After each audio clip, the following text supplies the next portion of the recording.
जातो तोच इतिहास घडवतो। नमस्कार मित्रांनो, माझे नाव आराध्या विनोद जैन। मी आता 6वी ओची विद्यार्थिनी आपल्याला एका धाडसी आई हिरकणीची साहस कथा सांगणार आहे।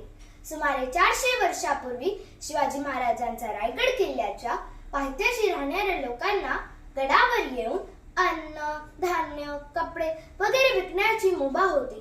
पण अट एवढीच की सूर्यास्त झाल्यानंतर गडाचे दरवाजे उघडण्यास सक्त मनाई होती। हिरकणी नेहमी आपल्या तान्ह्या बाळाला पाठीशी बांधून दूध विकायला येत असे, पण एकदा बाळाला ताप आल्यामुळे ती बाळाला घरी सोडून दूध विकायला गेली। सूर्यास्त झाला होता। घंटाचा नाद ऐकून ती मोठ्या दरवाजाकडे धावली, पण मोठा दरवाजा बंद झाला होता।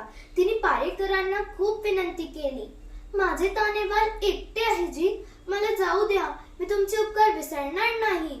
पण शिवरायांचे मावळे महाराजांचा हुकूम म्हणून दरवाजा उघडायला तयार होईनात। इकडे हिरकणीला आपल्या तान्ह्या बाळाची ओढ लागली होती। तिने चहू बाजूंना बघितले तर उंच उंच तटबंदी बांधली होती। तिचा एका कोपऱ्याकडे लक्ष गेले। तिने तिथून पाहिले की तिचे गाव दिसत होते। ती काय न विचार करता त्या जंगली कड्यावरून खाली उतरली।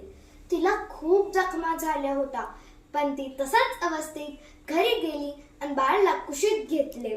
दुसऱ्या दिवशी नेहमीप्रमाणे ती दूध विकायला गेली। शिपाई तिला पाहताच आश्चर्यचकित झाले। तिने घडलेली सगळी हकीकत त्यांना सांगितली।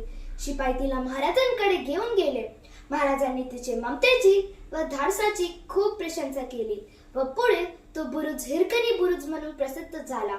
या गोष्टीचा तात्पर्य आहे, अडचणी आपल्याला थांबू शकतात, पण त्यापुढे हार मानू नका। त्यांना पराभूत करण्याची ताकद तुमच्यात आहे। धन्यवाद। तुमचा दिवस शुभ असो।